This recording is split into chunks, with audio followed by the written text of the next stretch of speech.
What's up, Tiger fans? Tonight, we have a great show for you. That's right. We're going to talk about Clemson's big weigh-in results and give you the latest from fall camp. Also, we check in with Mark Childress from WCCP 105.5 The Roar to give us some info about his trip to the practice facility and fall camp. And then we got a special fourth quarter segment where we're going to do call-ins or questions from the fans. So stay tuned. Tiger fans, let's load the buses. We're streaming live. Let me tell you something right now. They don't put championship rings on smooth hands. You gotta go earn it. Third down and 12. Aylesford going for a bunch for Gardner. Lots of pushing. He has it at the 8-yard line. Rod Gardner. What spreads the field a little more, they've been able to find some gaps in the running game with this. Proctor under pressure on the flat. Spiller makes a move, needs to get the first down.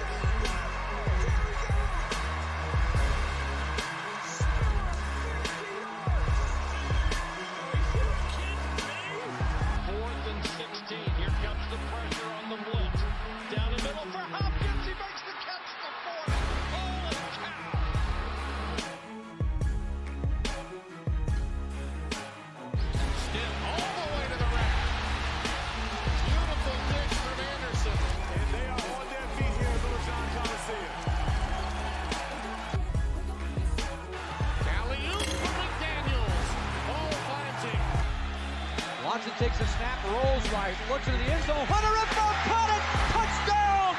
Touchdown! Touchdown! With a second left. Third throw in 3 plays. It's intercepted. And the Tigers are going the other way. A.J. Terrell with a pick six. And backpedaling Lawrence flips it open. Wide open. Justin Ross off and running. The Alabama native wins the foot race. And Clemson strengthens its grip on this championship game. Wow, gut punch by Clemson right there. And now, the Morgan Thomas Show, brought to you by Black's Tire Inc. Man, that intro never gets old. I love watching the Tigers. I love talking about the Tigers, and I'm excited to be back. Had a week off. It seems like forever off. Don't like to take weeks off, but took a little bit of a vacation. Alan took a little vacation a couple of weeks ago as well. So we're re-energized, got those batteries back to full, and we're ready to talk about our Tigers. A lot of things going on, a lot of exciting news going on this week. It's officially football season now, and I'm excited. You excited? I stay excited. I'm ready to rock and roll. Love me some Tiger football, and man, we're just like 3 weeks away almost, something like that. It's crazy. It gets here faster and faster every year. You know you're close when it's less than C.J. Spiller's number of days. Whenever I see that post where they say it's C.J. Spiller days left, I'm like, oh man, we're getting really close right now. I can't wait for it. I can't wait for Aries Curry days left. And but I'm excited. They got fall camp that just started, so we're going to be talking about that.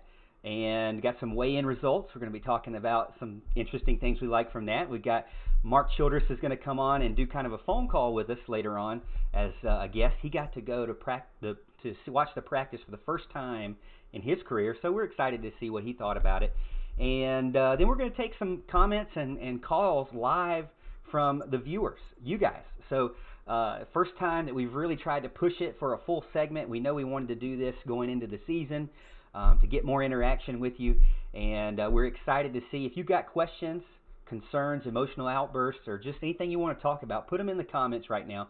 If you didn't know, we're streaming live on Facebook, and we're live on YouTube right now, so go check out both our channels. Our Facebook is places where we post updates about the show. Our YouTube is where we post most of our replays and our clips, so go check them out. A little something for everyone there. And joining me, as always, is my co-host, Big Al, Alan Adams. Welcome to the show, Al. Yeah, man. Appreciate you having me again, as usual. I want to kind of get into some of the people we see watching with us today. I got several here on my end on Facebook. I see Alice and Kevron, Alex McBride. Saw a blast from the past. Corey Martin. Corey, where the heck have you been? It's good to see you joining us. I saw my mom is on with us. We got a couple of Bulldogs with us, Evan and Stephanie Fields. They decided to grace us with their presence tonight, so we appreciate that. Dorothy Bradley, Dean Cox, Dodie, John, thanks for being with us. We really appreciate the support. You got anybody over there on your end? Wow, it looks like Let me tell you something right now. all these buttons here. It looks like the Facebook group. I'm clicking like 5 buttons at once, Hal. Sorry about that. But looks like the Facebook group is showing out. And, yeah, they're going strong for sure. We actually saw Charles Robinson just jumped in, so we appreciate Charles joining us. And it looks like we got about 12 people over on the YouTube channel. I clicked off of it. Now I'm back in it here. So we've got Clemson Carson, Little C7, and the Tiger Nation. Welcome. We got 11 people out there, 12 people right now. So if you're on YouTube, sometimes we can't see you like we see you on Facebook. So let us know that you're in there. Let us know your name. Let us know what you're excited about this season coming up. So we're excited. Everybody says, hey man, we're just ready to get it started. And any Clemson talk is good talk. So we're glad we could bring you some good Clemson talk tonight. I wasn't going to do this, Al. Here we go. I wasn't going to do this. But tonight, our hearts are heavy.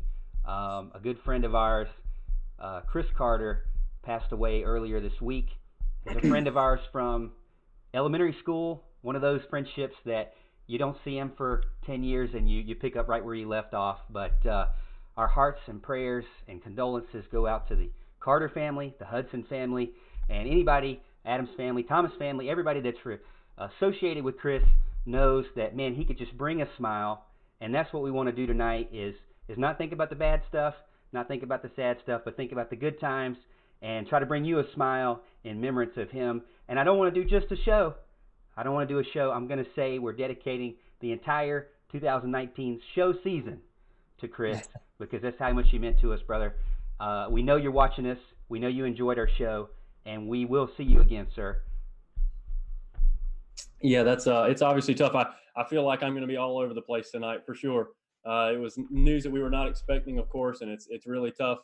I saw some Andy join us. I saw Harry Sanders join us wanting a football fix. We're hoping, even though our thoughts are a little scattered this week, that we can give you a good show tonight. So I'm gonna do my best to keep it together here and then have a good show talking Tigers. Man, we're excited to get started, and we appreciate everybody joining. Like I said, let us know. We got about 16 people over on YouTube, so we're excited for that. And I know Alan's over there going to be watching on Facebook. Let's get started and jump in and talk about Clemson football. I know that's what you guys are excited about. So let's transition over to our first topic of the night. Our first topic really is about the big weigh-in results. I know a lot of people have already seen them, so I don't think it's like news to anybody to see that list of weigh-in results. But there were a lot of interesting things. I broke it down by a couple of different positional things that I thought were interesting. What did you think? Anything stick out to you when you first saw that weigh-in result? Well, I actually broke it down. I just kind of named a few players that I thought stuck out to me. And the first being, surprise, surprise, an offensive lineman. You understand how I like the offensive lineman. Right. Number one with a bullet is Jackson Carman. His weight was at 335, which is awesome. The coaches have to be incredibly pleased with that development. A lot of worry around him was whether he was going to be able to keep his weight down. It seems to me that he is committed to Dabo's all-in process, and the mental and physical part of the game, and he's kept it at 335. That's pretty solid. Obviously you want to keep his feet really quick and be able to move, and you got to shed some weight to do that. So that was a great thing that I saw. One thing I was really pleased with. Do you want me to go through all? I got 6 players here. Do you want me to go through all mine? Or you kind of want to trade back and forth? Well, let's trade back and forth. I didn't put any notes down about Jackson Carman, at least from what I'm looking at, but I know that he dropped 20 pounds, it looks like, and that was something that was kind of a worry going into the season. He had dealt with a lot of weight issues. Interesting note, though, if you go back and watch some of the interviews with some of the players after practice last night, you'll see Jackson Carman back there just killing it on the elliptical. And I thought that's where you need to be, big man. Yeah. You need to be on that elliptical 24/7, as much as you can get. And I'm sorry, I don't know if you're hearing this, but is it like, am I missing something? Is it like July 4th or something? I don't know. We're getting like tons of fireworks. Was there supposed to be some fireworks today? I don't know. But anyway, so Jackson Carman, I think everybody was excited about that and glad to see him drop that weight. There were a lot of question marks around him for sure. Let me give you mine. I started with, I think, a key position, and I wanted to go ahead and apologize, okay, to Tyson Pumachan. I originally, when we did our show, I originally said that he would be redshirted, and I thought that, because of, the fact that he probably wouldn't beat Trevor Lawrence, I didn't feel like he should even waste a year of eligibility. And I'm still on the fence about it, but after him coming in at 226, and after seeing him at the spring game just throw darts and be very comfortable running out of the pocket, and knowing that whether or not he redshirts or not, he's gonna get his Kelly Bryant time. There's gonna be a gap where he's gonna fight for, as a junior or a redshirt sophomore, whatever they decide. But it looks like there's going to be a gap there where he's going to be able to fight while Trevor is gone and DJ's coming right in.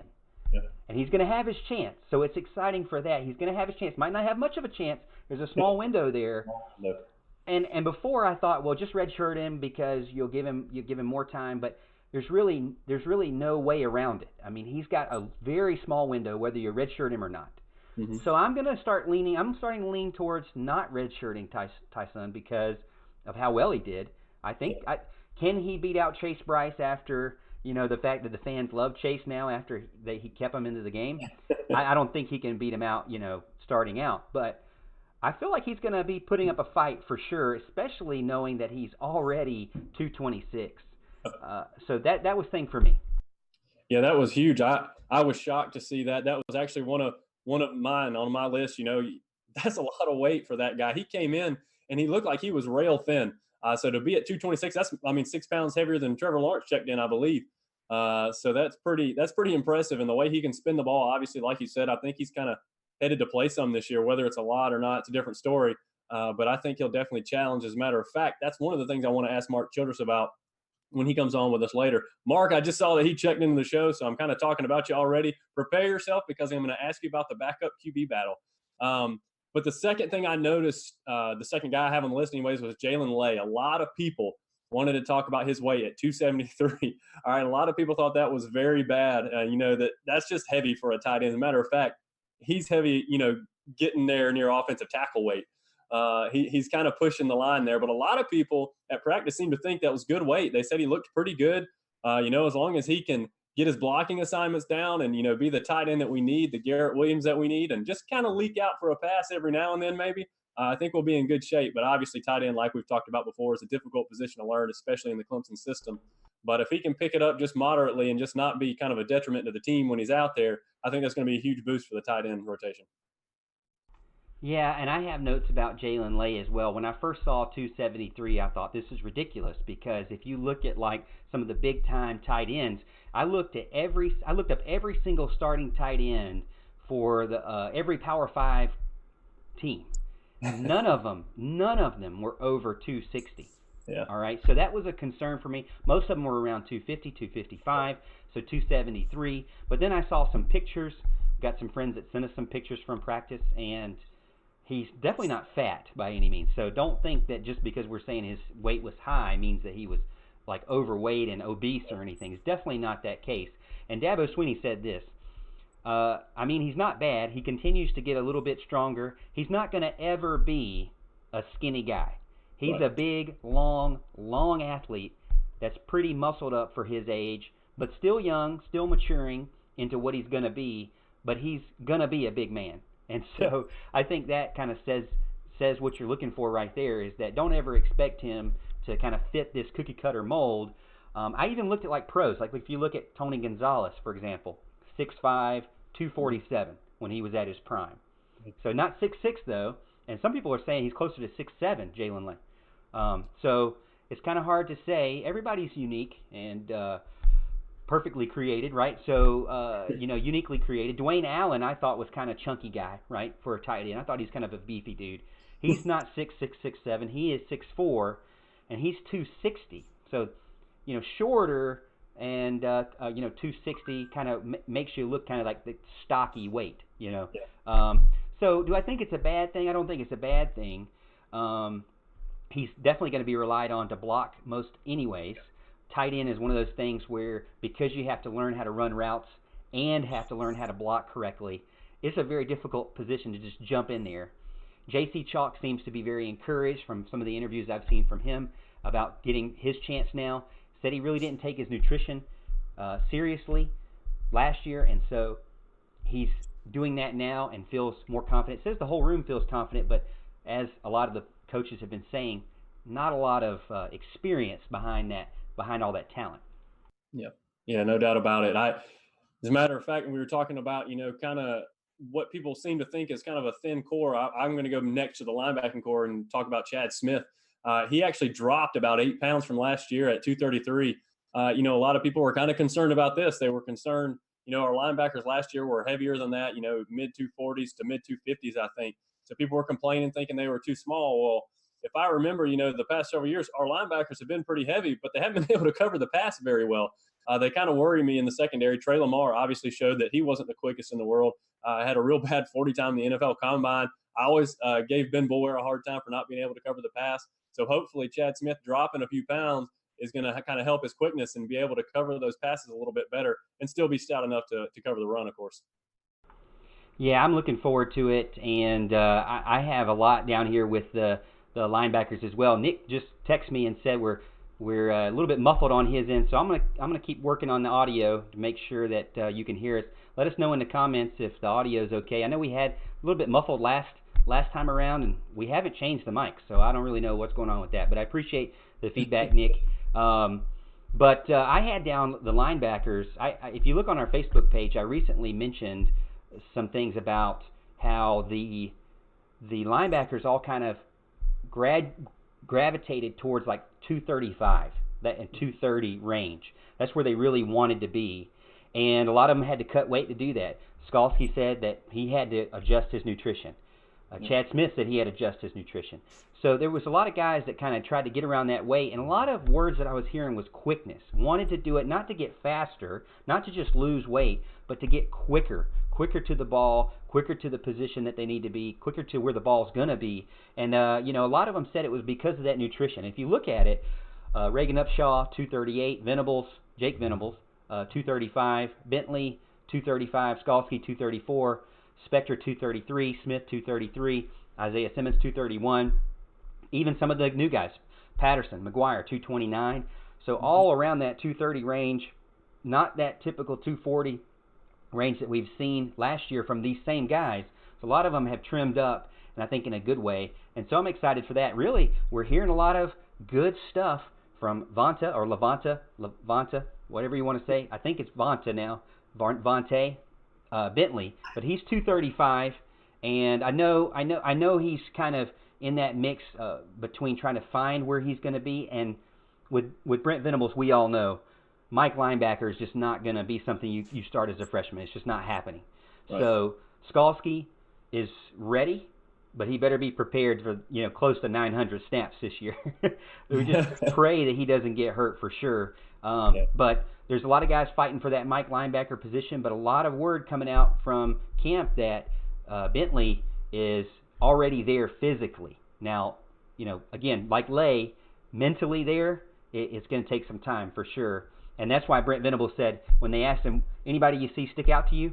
No, nobody stuck out to me. Well, is people doing bad? Are people doing bad? No, nobody's doing bad. Everybody's doing what's expected. So he's the perfect answer of no answer, right? So he's good at that. He's actually really good at that. No, and the next guy I have on my list, I'll tell you, he is ready right now, and that's T. Higgins. He is at 217, gained 12 pounds. Okay, the guy at that size and with that athletic ability, he is going to be a nightmare for opposing defenses, as if he wasn't already. That guy obviously came ready to rock and roll. He's looking a lot more like Mike Williams did in his older days, putting on the pounds. He looked great at the weigh-in. I can't imagine having him and Ross on two sides of the field trying to go after it. But, yeah, T really impressed me. I was really happy to see that he was able to add that much weight this offseason. Yeah, Clemson Carson saying in over on our YouTube channel that he was 217 and he promised his mom 215. If you watch any of the spring game, when T didn't do well, his mom jumped all over him. So there's a strong bond there between player and mother, which I'm sure a lot of players are like that. But Alan, I don't know if you know what we're talking about with that bond there on when you're on the field, but I know you know what that's like, and we love you, Miss Debbie. But T. Higgins is a lot the same way, and it's good to see him showing up as well. Again, he was another guy. I listened to the interview. Here he is talking about, hey, I got in the Skalski was talking about it. The kitchen is where abs are made, right? You get your six pack in the kitchen, right? So a lot of guys are going back to nutrition, trying to actually take it serious this year, and not just kind of go through the motions and rely on their talent, I guess you could say. So it's exciting to see. I put down. I got a lot of stuff on the linebackers again. I noticed that Mike Jones was 216. I don't know if that was correct or not. I was a little bit concerned with that, just considering everybody else was gravitating towards 230. And some people said that he was kind of going down to build muscle back up, and I believe that's kind of the opposite of what Lay is doing. He's kind of beefed up a little bit to kind of lean back down. That's a lot of guys do that, kind of reverse or trick their body, kind of things. But get off of some of that excess fat that they don't need and build that muscle instead, right? So, but I got Kane Patterson. Kane Patterson's a guy I was talking about back in February that we watched his film. He's one of those guys for his high school team, played middle linebacker, turned around, and when they got on offense, played starting running back. And so you get a guy like that who's just a freak athlete, and Clemson's got him all over the field. But I'm really looking forward to seeing him. They say Kane and Keith McGuire are like twins. You can't really tell them apart other than the number. So it's good to have twins out there, and exciting to see. Jordan Williams came in at 303. He was predicting 305 over on their Instagram page, but he came in at 303. Niles Pickney dropped 15 pounds, got leaner again. It seems like they've all been around 300. 290, I think, is where he's at now, so it's a little bit lower, I guess, a little bit under. Another cool thing from the defensive line, if you guys didn't see this, Xavier Kelly is at his first time at over 300 pounds at 302, and so that's exciting. KJ Henry as well jumped up to 251 and is closer to X. Xavier is over at 268, so those 2 5-stars there KJ's competing to get his weight up for sure. So exciting stuff all around. I think if you look at it from top to bottom, there's not any negatives for sure at all. Yeah. No, I would agree with that. Actually, that's the last guy I had on my list was Xavier Kelly. And the fact that he's at 302, I'm really excited to see what he can do this year. You really want to hit, especially at his size and his height, you want to be able to hit about 300 to be a quality defensive tackle anyways. And, he got hurt at the beginning of his career. Obviously, that kind of set him back a little bit, but I think he's added the bulk that's necessary to, be that guy. That's a position of concern this year at defensive tackle, the depth there especially. And, of course, you had our top 2 guys, have been hurt for quite a while. They just kind of got go for practice. So hopefully he can kind of flash some of that potential he had all along this year at defensive tackle and give us some quality depth there anyways. Exciting stuff for sure. The weigh-in is kind of the start. You got the media day. And we got to see some interviews of some of the players, got to see Big John Simpson with his Trevor Lawrence hair. That was exciting. Then you had the weigh-in, and, man, it's getting started. This is now, they are out there tonight at 5:30, so, they've already probably back home by now, but they have, was the first day for full pads. So that's another exciting thing. So every day, just getting a little bit more to it, just leading up to that, as Clemson Carson said, that blowout of Georgia Tech. So I feel bad for Georgia Tech coming up because we know there's going to be some points put up on the board. At least we hope. And Cedric Adams joined us. Welcome, Cedric. And he said what's going to be amazing is when the offense comes out with a 5-wide set, and you've got 5 of them all at 6'4", including, like you were saying, the slot receiver DeAndre Overton at a 6'4". They interviewed him about that too, and he said, "Hey, I know it's not typical. This is not what I originally thought." And he actually even mentioned that he was going to transfer, or he thought about it. But then when they moved Justin Ross over to the other side, so this year it's not going to be Ross or Higgins. It's going to be Ross and Higgins on both sides. And then you like Adams is saying, you're going to have Overton in the slot. I mean, like you said, you get two other guys out there. It's going to be, Ladson and Nagata. It's crazy. Crazy to think for sure. Yeah. Exciting times for the Tigers. Looks like we got about 19 people watching over on YouTube. We appreciate the support and the love. Let us know what you're most excited about this year on our YouTube page. And give us a share. I don't have a lot of time to share while we're going live, so share it to your friends on your Facebook page or wherever you like to do your social media. But I appreciate it. And let us know your name in the comments so we can see you and talk to you. Give us any questions. We're going to take some questions towards the end of the show. Al, how's Facebook doing over there? Facebook, we're adding a bunch. We're dropping a bunch. People keep rotating in. I've got a bunch of names to mention here. I saw Matt Harrison join us, Al Kuhn, Jordan Garrett, Andy Hazel. Mentioned Mark Childress and Nick Cullen. By the way, Nick Cullen, I am picking up what you're putting down with the Mike Jones joke there. That was good. Ashley Chadwick, Jason Priester, Whitney B.J. Henderson, Zach Kay, former West Side standout, and more importantly, Hot Shots starting quarterback. Very nice to see you with us. And let's see, I saw Matt Guthrie, Cody Hudson, Sarah Baird, Sarah Beth Aiken, my wife, and Kevin Paxton.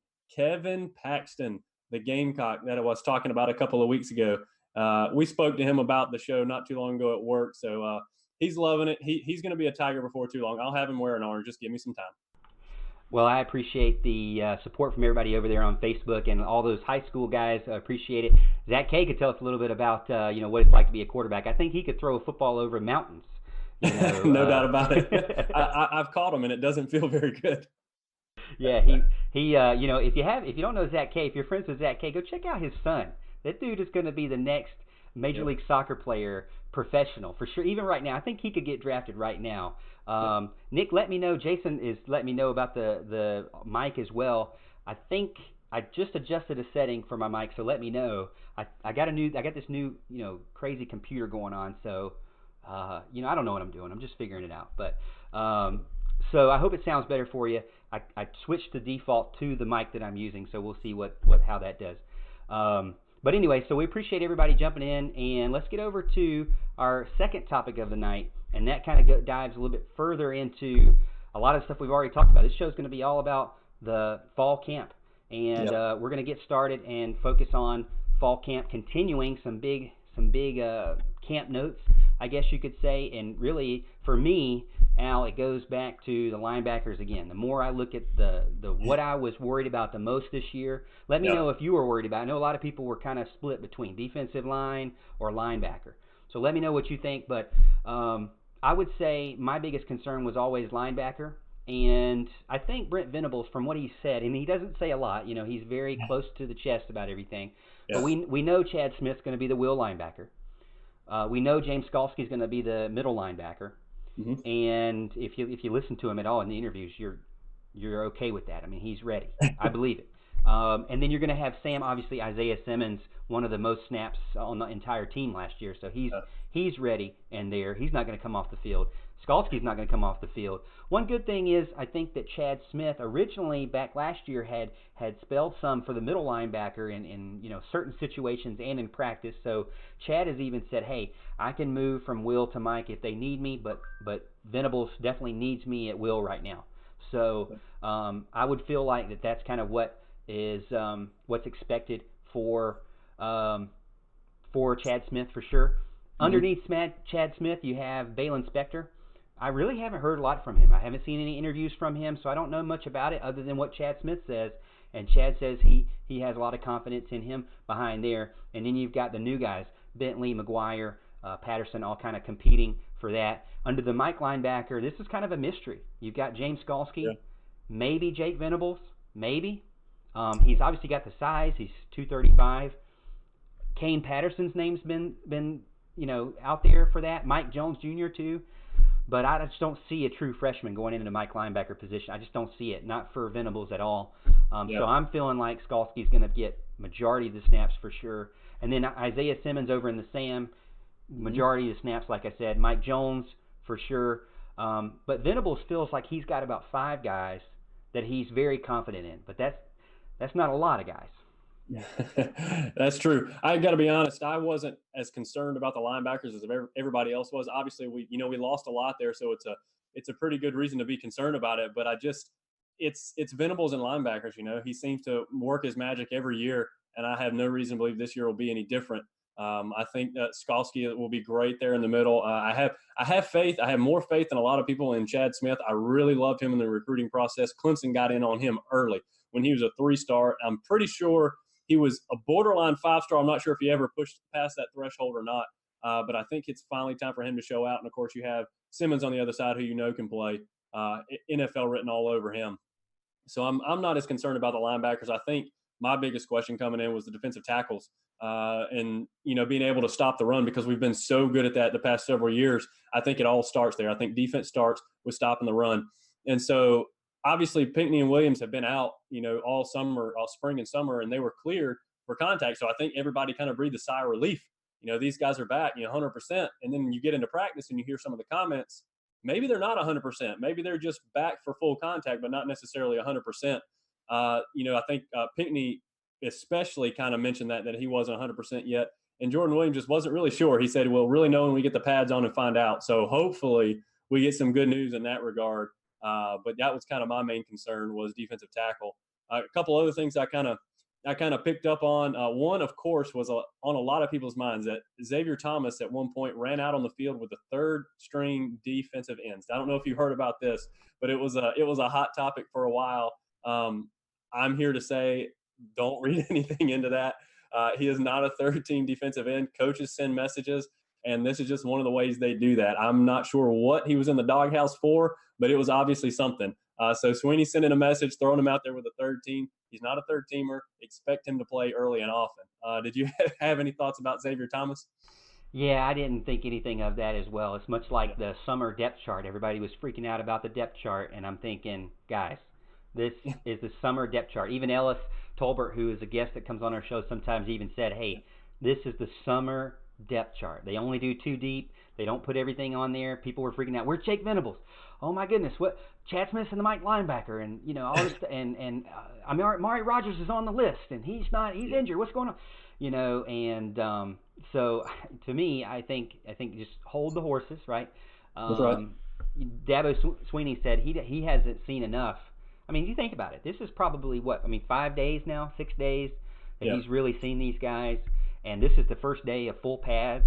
So you got to gradually. It's they say in the Army, walk before you can run, crawl before you can walk, kind of thing. And you got to gradually get into it. But I also want to, even though I say gradually, I say that in to remind people that even Dabo said this is not.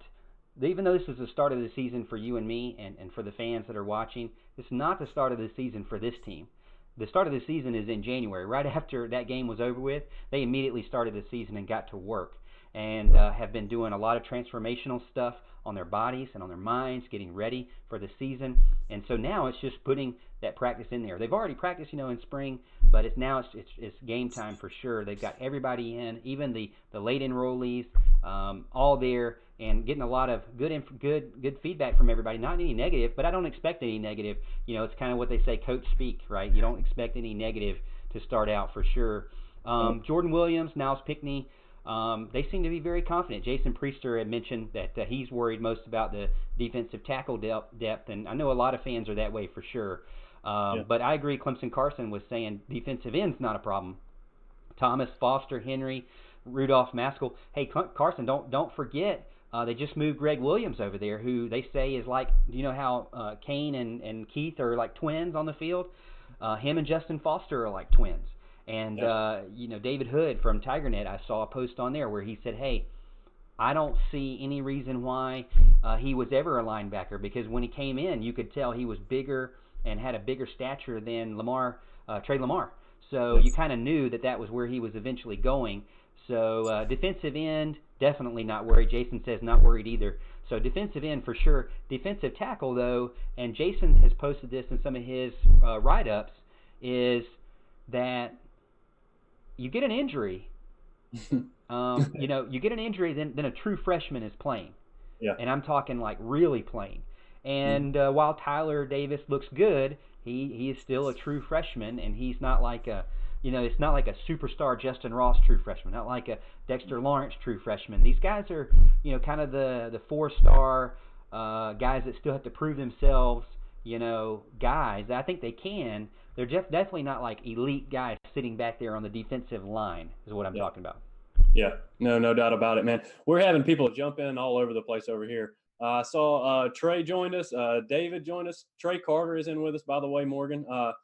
My dad's watching. Corey Welsh, thanks for joining us, man. Scott from Ohio.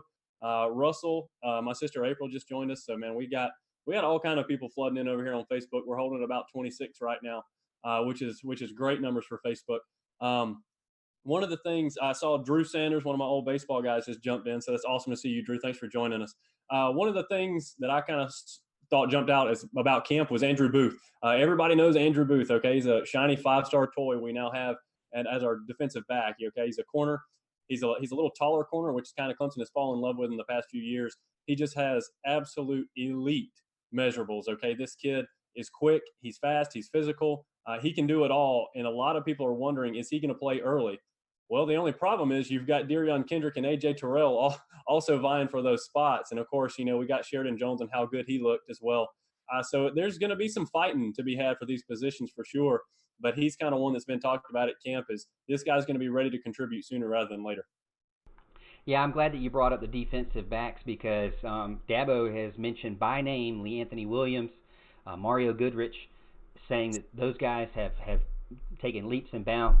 Derion Kendrick, T. Higgins came out and said that when he's playing against him, it is like playing against a 5-star dude right in your face. It's like he picked it up immediately with no problem. Yeah. And that's exciting to hear from him. And I know they're going to miss him because he seems like a kind of a perfect slot guy for me. But he did so well as a defensive back that I feel like that Brent Venables and Dabo Swinney have made the call to just go ahead and keep him on the defense. Clemson Carson mentioned too, do we know anything about punt returners? Well, we do. We have some feedback from punt returners, and Dabo also in his interviews were saying that just because you saw Lynn J. Dixon back there doesn't mean that they were actually part of the lineup. So he's got some. You're going to see some guys talked about in fall camp that were just there as ball catchers. Yeah. Okay, so, and he mentioned Lynn J. specifically in that sentence about that, but he felt like that it's still DK's job, Derion Kendrick, it's still Amari Rogers' job when he gets back. He's very impressed with Kevon Wallace playing that position as well, or doing the punt returns as well, and he also mentioned the Will Sweeney and Will Brown, some lesser-known names, but guys that he feels like have proven that they can perform at that position. So that's what you're looking at as far as kickoff returner, punt returner. DK going to be there. Kayvon Wallace going to be there. Heard some Cornell Powell a little bit, because he did it last year too. Kind of more of a consistency. You don't want to lose the ball, right? You don't want to turn it over. In the case of every time I think of turning it over, I think of the Notre Dame one where it was like a bad call, but. Yeah. But yeah, so that's kind of where the punt returners are. There's still, even with the loss of Kyler McMichael, I think there's a lot of depth on the defensive backside of things. Mm-hmm. Safeties, I think those guys all look good. Like I said, I mean, really, there's still the same questions are out there. I know people are wanting like answers right now, but they've just started. Okay, so they really. Are just now seeing them in full pads today. So we don't really know for sure 100% yet, but we're going to keep you updated as much as we can. We've got 31 people watching over on YouTube. Welcome to the show, everybody. I appreciate it. Jason Priester said he's seen Cornell Powell at the kickoff return. Yeah, we mentioned that as well. No need to rush Amari Rogers back. Yeah, we all agree on that. Definite. No need to rush him back at all. So we're excited, though. Let us know who you're most excited about seeing, in this upcoming season. For me, because I'm a old school Deion Sanders guy, Dallas Cowboys Deion Sanders. I'm excited to see Derion Kendrick and see. I want to see him play both sides of the field, man. I want to see him have like all-purpose yards from like Guinness World Records of all-purpose yards this year. Yeah, no, I'm good with that. As matter of fact, we got a couple of all-purpose guys that just joined us watching. Adrian Hardman. It's good to see you, Seth Taylor. Perry Freeman, Mr. Charleston Sports Club himself, has graced us with his presence. Thank you for joining us, Perry. Morgan, if it's okay with you, I'm going to hit the fans up with our mid-show sponsor. Can we roll with that? Yeah, you're my timekeeper as always. So we're going to bring it over to our mid-show sponsor. This is halftime And let me start off with Black's Tire because I don't think I did a Black's Tire. So let me do Black's Tire real quick. You get them in the intro video. So, you get them there. You get them on the banners. So I didn't not leave them out altogether. But Black's Tire Inc. is family owned and operated since 1971. If you need new tires, brakes, tire alignments, or repair, or just looking for a friendly professional to help answer your questions, give Black's Tire Inc. a call, 864-647-9292. They're located 1415 East Main Street in Westminster, South Carolina. Just past the football field, turn left, and then get to the red light where below 5 is at, and then turn left there and just keep on going, and you'll eventually see them on the right there when you get into Westminster. So go check them out there.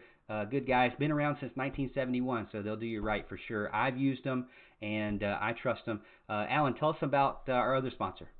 All right, mid-show sponsor, ladies and gentlemen, Heating Cooling Services, Inc. They are family-owned and operated, serving Anderson County and surrounding areas since 1980. Heating Cooling Services, Inc. is your residential and commercial comfort expert. Anything from preventive maintenance of your home HVAC system to overhauling a commercial chiller and anything in between. If you want to breathe easier and be nice and cool in your home or business this summer, give Heating Cooling Services, Inc. a call today. Get in touch with Mark or Jason, ladies and gentlemen, 864-224-7655. Again, that's 864-224-7655. They'll take good care of you. Like Morgan said, these are sponsors that we have used before. Jason has saved me a ton of money on my AC unit, and it is still going strong today. So I appreciate that, Jason, my friend. But they do a good job. And again, I say this every show just about. Make sure you tell them. If you use one of our sponsors, tell them who sent you. That's how it works, okay? They give us money. We promote their stuff. They love us for promoting their stuff because it gets them money, okay? So make sure you tell them you heard about them from Alan or Morgan on the Morgan Thomas Show. Yeah, thank you for that, Al, and thank you for the show sponsors. We appreciate, like I said, we wouldn't let them sponsor our show if we didn't use them and trust them. So go check them out if you need them. What you got over there, Al? You got any big time Facebook questions over on your end before we move over to our special guest, Mark Childress from WCCP? I did have one question. Do you want to get to it now, or do you want to get the last segment like we were planning? You want to go ahead and get Mark on the line right now and answer these at the end? Yeah, we can bring him on. We'll do the fan questions on the fourth segment. That'll be good. All right. So let me pull over to our topic number 3 and transition over to that. Again, we're going to be checking in with Mark Childress from WCCP 105.5 The Roar. He just transitioned from Saturday mornings to now Tuesday evenings, I believe, and so we're going to bring him on. He just spent some time at the practice facility and the operations facility watching some of fall camp earlier this week. Welcome to the show, Mark. Hey, thanks, guys. Morgan, Alan, good to be here. Yeah, Mark, we're happy to have you, and we appreciate you helping us out while Alan was on vacation, and we hope to have you again as a guest show host as well. But let's jump right into it, if you're okay with that. Yeah, go for it. What do you want to talk about? All right, so I know you went to fall camp, and I know it was kind of your first ever fall camp. So tell me a little bit about kind of that experience. How did that come about? What did you like about it? Was there anything that stuck out to you? Yeah, it's always an honor to be down there with everything going on down at Clemson. So I did get a chance to go to one of the practices that was open to the media earlier this week, at least for the first portion of practice. So that ends up being a lot of stretching and then a few drills that they did outside. I always, when I go into these things for the first time, whether I'm at the spring game, whether I'm at one of these practices, it's curious to see where my eyes go, right? That's where I do from the beginning. I start scanning around, who am I landing on? And it's really hard to not land on Xavier Thomas, who looks even bigger, stronger, quicker than last year, looking fantastic. And then he was warming up right next to KJ Henry, who obviously is a little leaner than X is. But, KJ's looking ready to ball as well. So that was kind of on the defensive side. Of course, Isaiah Simmons, who's my favorite player on the defense, and so much fun to watch. I think he's going to have a monster season this year on that side. On the offensive side of the ball, you look at the wide receiver core, right, and everybody wants to see T. Higgins. Everybody wants to see Justin Ross. Let me tell you something right now. Joe Ngata, number 10, looks like he's ready to play in the NFL tomorrow. Almost equal size to Ross and Higgins, and might even have a little bit more muscle on his frame. massively explosive coming out of his breaks, and Frank Ladson looks great as well. But my takeaway on the offensive side of the ball was Joe Ngata, and then Lynn J. Dixon was the other one. Watching him catch the ball out of the backfield a little bit, just looking even more confident. If you can imagine him looking quicker, it felt that way watching him out there. So that was, I guess, my first analysis of, hey, if I look across the field, where do I end up landing? And those are the players I landed on. That's some good stuff right there, Mark. Hey, I got a question. I don't know if you're able to see any of this at practice, if you've been kind of privy to this information, but what's the vibe you get from the DBs that have to go against these monsters at wide receiver? Yeah, I spent most of my time checking out the offense when I was at practice and want to go heavy on the D last time, but they're physical. They're not shying away from these crazy big targets and wide receivers. And I expect a lot from those guys this year, right? The physicality, I think, is probably what stuck out to me the most. Especially with Kendrick and Terrell out there, and some of the new guys as well. I didn't get to see them quite as many reps as I'd have wanted to, but they're not afraid to get up and put a body on those guys and worry about getting burned on the backside, right? So physicality, not shying away from them, obviously super important, right? I mean, your toughest group of receivers that you're going to see this year are the guys you're lining up against in practice every day. And that's got to give you a lot of confidence that if you can do anything to mitigate, I don't think anybody shuts down the receiving core for Clemson. If you can do anything to mitigate those guys, you've got to be super confident when you go against some of these other receiving cores. Right. Exactly, and that reminds me of the spring game, really. I know you guys watched the spring game as well, that you're watching the show now, but DK was all over Justin Ross. Guys still just rossed him. The guy still came down with the ball. So like you said, I think you said it perfectly. It's covering them and staying in your position and being where you need to be when you need to be it, but also realizing that these guys are elite guys, and there's just going to be some balls they're just going to catch no matter where you're at. They're gonna probably reach around you to catch it and over you and through you to catch it. So they're just that good. And so that kind of leads me to my question. Really, is I noticed a lot of people saying, a lot of players saying in the interviews about confidence. Dabo Swinney said there's about 80 players that are freshmen and sophomore. A lot of talent, not a lot of snap experience. So when you were there, did you see anything that kind of made you feel like maybe they looked young, they looked like they weren't ready, they looked like deer in the headlights, or did you see the opposite where they looked focused and ready to get the season underway? I think focused and ready. You saw some slight issues with some of the new guys, but it's coachable and teachable moments, right? Whether it's getting some of the initial drills right. Whether it's some of the efforts with the wide receivers that I got to get very up close on and things like that. There are moments where, guys aren't catching the ball exactly the way that Dabo wants them to catch it. And he's going to use that as a teachable moment. But I didn't see anybody, in the batches that I was watching where it felt like the moment was too big for them or they weren't prepared or not doing it. Now, we only got about 30 minutes, right? So I wasn't seeing the entire practice and all the details and things like that. But I think these guys are absolutely ready to go, and there's nothing to worry about. And, hey, you guys did bring this up earlier. I wanted to weigh in on this. Jalen Lay is a monster, okay? And, he wears the weight that he's at really well. I mean, he's 6'6", right? And he looks like a giant, power forward. I don't want to say Zion, but that's the kind of body that he looks like, right? And he's very big. And I got to know Cannon Smith pretty well last year, who was a tight end that graduated, part of the reason that depth is not there. And I talked to Cannon a lot, and, he knew exactly where he needed to be from a weight perspective to either be a quicker tight end that can, make the moves and go down the field and catch the football, or a bigger tight end that is going to focus on the run blocking and, the pass protection. And for Cannon last year, he felt like his role, and what he actually liked the most, to be honest with you, because he craved the contact, he wanted to be bigger so that he could be a weapon in that run game and in that pass game.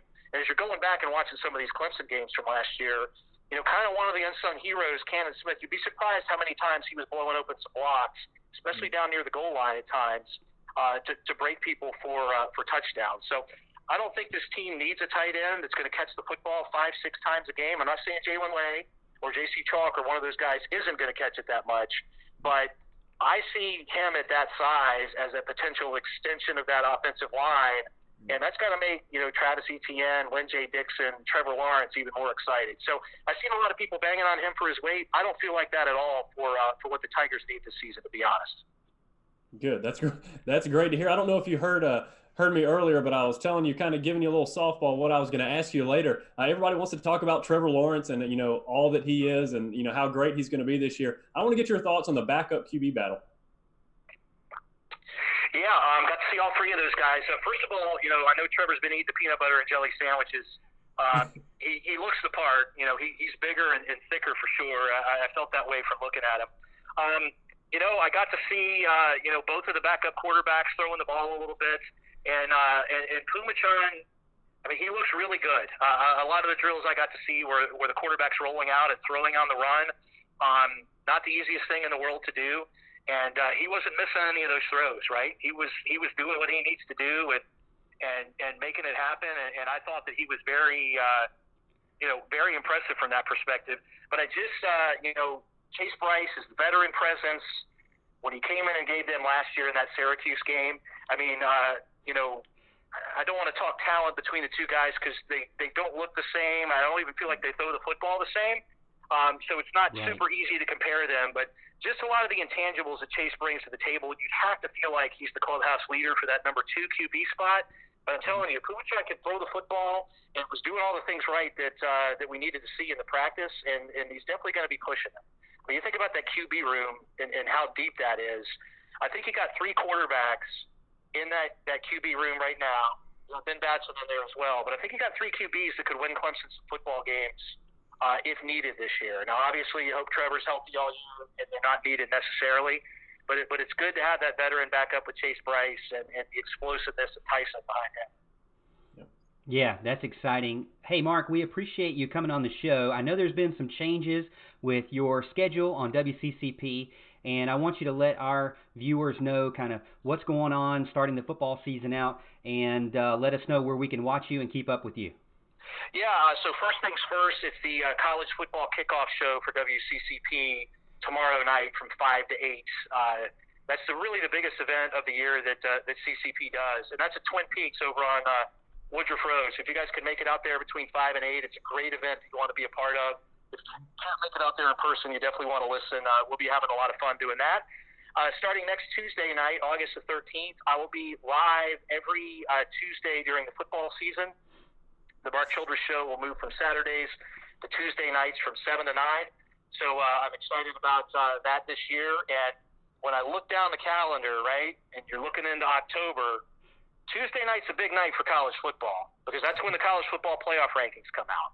And that is something that will be happening live while we're on the air every week. So I think it's going to be a lot of fun for folks to be able to watch the college football playoff rankings. You can put a mute on your TV.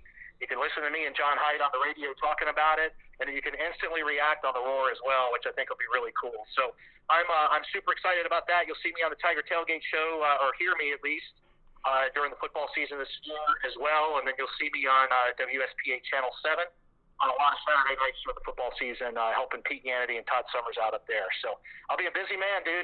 That's how you can find me. That's exciting stuff. Hey, Mark, thanks again for joining us. We look forward to having you again later on in the season and hopefully continuing that streak for those Clemson Tigers. And we wish you the best going into the 2019 season with all the new things you got going on. So thanks again for joining us, Mark, and go Tigers. Yeah, go Tigers. Keep killing it, guys. Anytime, man. Thanks. All right, Al. Hey, tomorrow night, Twin Peaks. Yep. I know that you're gonna spot my meal, my dinner, and we're gonna go together. I don't know. Hey, maybe work it out. Talk to your boss and see if we can get through. And by boss, I mean Mary Beth. I don't mean whoever your boss is. I don't know. You do you even have a boss? I don't know. But what I mean is the wifey. So talk to the wifey and see if you can come, and let's hang out. Get to see not just Mark though. You get to see Walt, Mickey, Zach, Kelly, Quack, Brad, Ben, all those guys there are going to be awesome to see everybody. And, like John Haidt, don't want to forget him, and Ramona and all them. I didn't hope I didn't forget anybody, but if I did, I apologize. But, yeah, it's their biggest kind of kickoff of the season. We're still working on our kickoff ourselves. Got some things in the works, so just be patient with us. We appreciate you watching, White 13 says he's looking forward to that, and he appreciates the show. It's a great show. We appreciate it, guys. Hey, we try to do our best. We want to give you kind of a feel of a radio show, but obviously live and video, and something that has graphic quality, production quality of something you would see on ESPN, minus the SEC biased. So that's kind of what we're here. We're basically all about Clemson football. So where else can you go to get Clemson football video that's not, hype videos?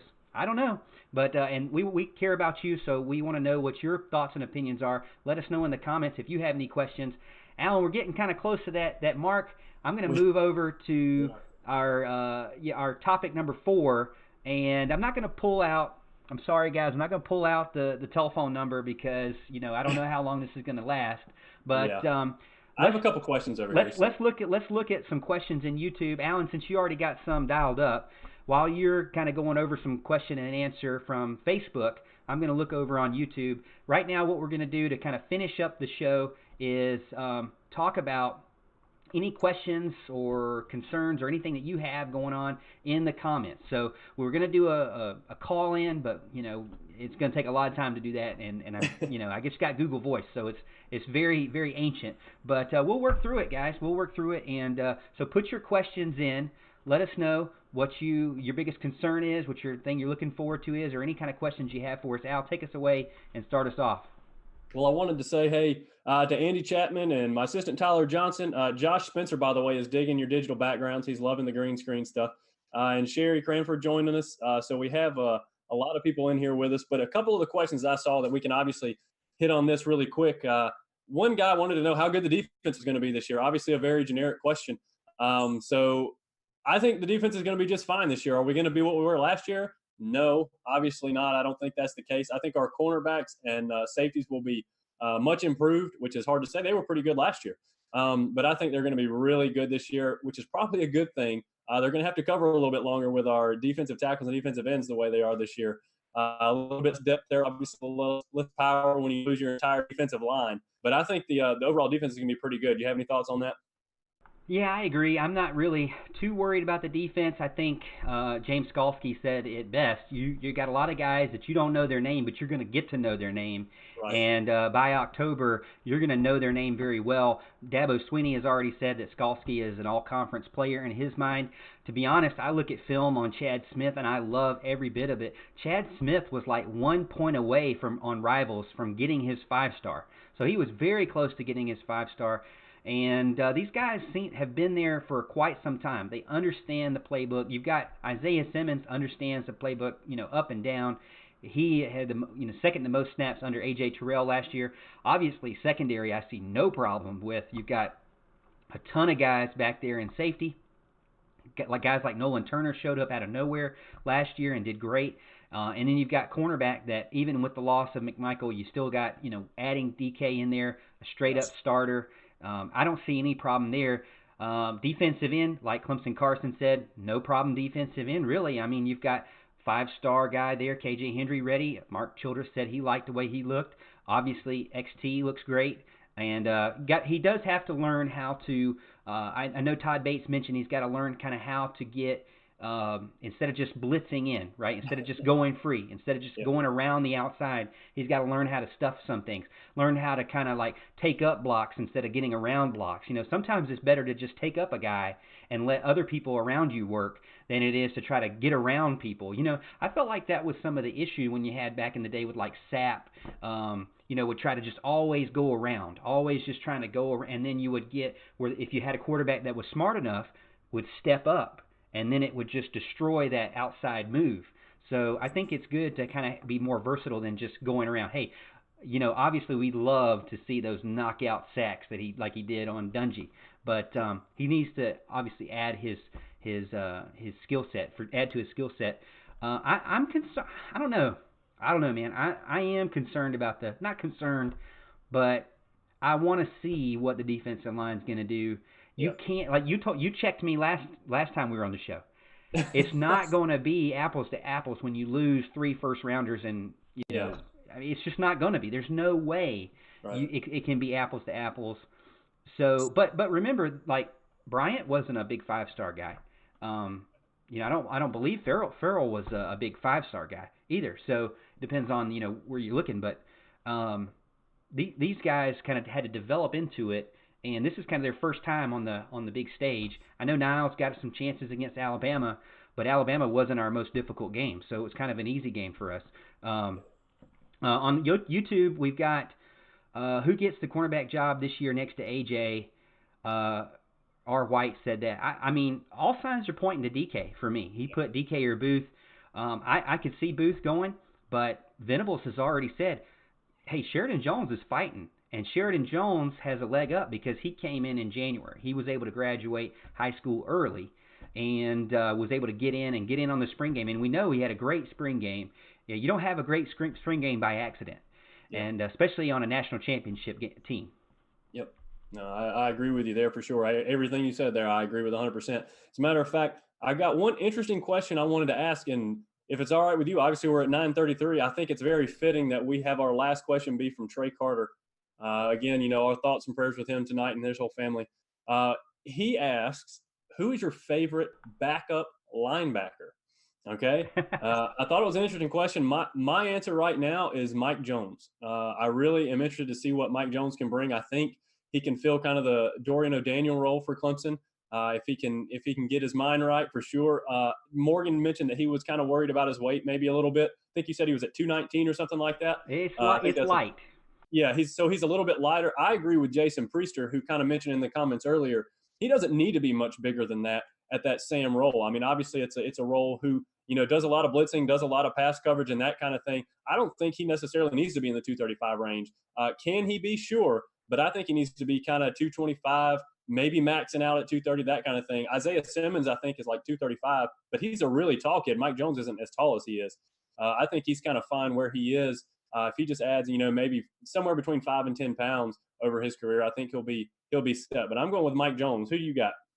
Well, I want to shout out to Prince. He just jumped in. He said he's on the way home from work, so I appreciate you coming in and joining us. Go watch the replay if you haven't seen it. We always have the replay up on YouTube and up on Facebook. Once it gets done, it's automatically loaded in there, so go check that out. And then you'll be able to see clips as we put them up on YouTube as well and on Facebook, so go check them out. And, if you miss anything, no worries there. So you said, and this question came from Trey Carter, and, we love you, man. And, I would say for me, it's still going to be Jake Venables. And the main reason is because, I really second 1A is Kane Patterson, because I just really in love with the guy's film. And I think he's going to be big time for sure. He's already 229. Same with Keith McGuire. Keith McGuire.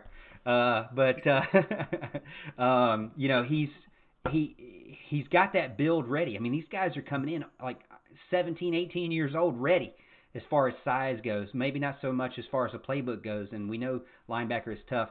But for me, I've said it once, I'll say it 1,000 times. If you grew up under, the book you read that Brent Venables read to you before you went to bed every night was like defensive schemes. All right, it was not like Cat in the Hat.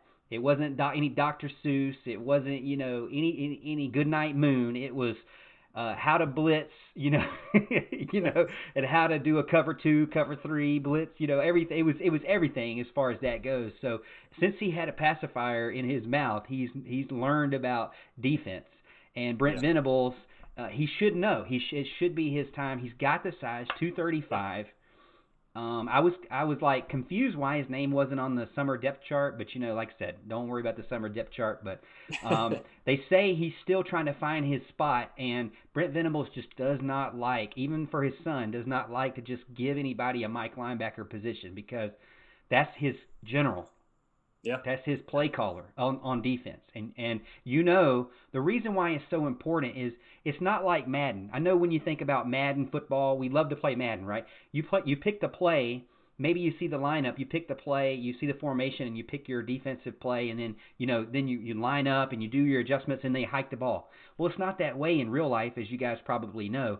Brent Venables waits to the very last second. I think it was like the Pittsburgh game that I rewatched just out of nowhere this week, and he was waiting till like the like 10th of a second before he did his last move. You know how he does his, what little things that he does.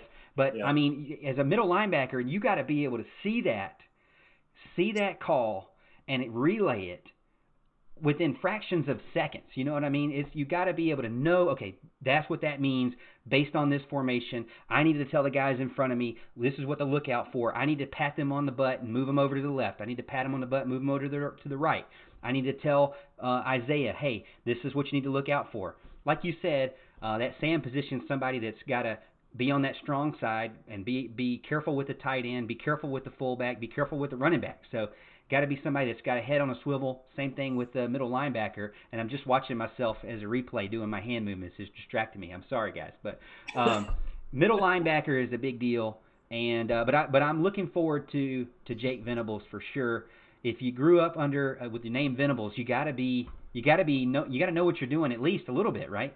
And so I actually tweeted to Jake before they went offline, and I said, Jake, I'm looking forward to you just dominating this year. And he actually retweeted it and liked it. So I felt, I got a little pat on the back for that.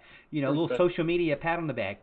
My Twitter game is struggling, but I'm working on it. But it made me feel good that a player at least saw me, say that I think he's awesome or going to be awesome. But yeah, I think, Trey, to go even further, it's names. We don't know them very well, but we're going to get to know them. And ESPN's going to start digging into them a lot more come a couple of games into it. Especially, I think by the North Carolina game, you're going to be like, wow, that dude, I want his jersey. You know, I think that's what you're going to see. Yeah, no doubt. And look, I think Marty and I are the only ones that really know why you're picking Jake Venables. We know you're sucking up to his dad because of y'all's running at the recruiting dinner all those years ago. We'll have to tell that story another night. It's a good one. I would appreciate this, Alan. This is my show. I would appreciate you avoid any making me look bad. Oh man, you definitely made yourself look bad, no doubt. I had nothing to do with it. I was just there to take the picture. Okay. Sometimes I like to ask the hard questions. That's right. I mean, if more people did that, America would be better. Oh, of course, no doubt. Hey, I saw a few people get in here kind of at the end of the show. Matt White joined us, Chuck Cullen, Heather Bradshaw, Eric Melvin. Ladies and gentlemen, we start at 8:30. Be there, okay? There's no reason for you guys to miss it. Like the show, share the show. All right, get the word out to all your friends, okay? Ladies and gentlemen, the more viewers we have, the more fun it is. We want to hear your comments. We want to hear your input. We want to be engaged. So leave us a comment, especially if you join the show. Sometimes Facebook doesn't allow me to see you, especially if you're not my friend. So if you're not, add me as a friend, add Morgan as a friend, and leave us a comment when you join the show so we'll be able to see you for sure. But we appreciate all the support. Yeah, I appreciate it. And Al, thanks for giving them the instructions. Like I said, over on YouTube side of things, you can like our video and you can subscribe to our channel. We're trying to push towards, Clemson Carson keeps saying, he's like, we're pushing towards 1,000 over on YouTube. Hey, guess what, guys? Remember last show we were here, we were talking about getting close to 800. Well, we're over 950 right now on followers on Facebook. So go give us a follow on Facebook because we're getting close to that 1,000 mark. That was our big goal, was to get to 1,000 before the season starts, and we've got like 46 left before, and we've got just like 20-something days left. So we got time to do it. We need a couple every single day, and we really appreciate the love and support for sure. Like I said, we just want to make a show that is something that you can enjoy as a Clemson fan, give you something more than just articles out there, and also something that is well-produced, ESPN level, without the SEC bias, like we said earlier. So we appreciate everybody joining the show, and we hope you have a good rest of the week. For us, we're going to be signing off, and again, Trey, if you didn't hear us when we first joined in, we're officially dedicating the entire Morgan Thomas Show season this year, 2019, to Chris Carter in the memory of your brother, sir. We love you.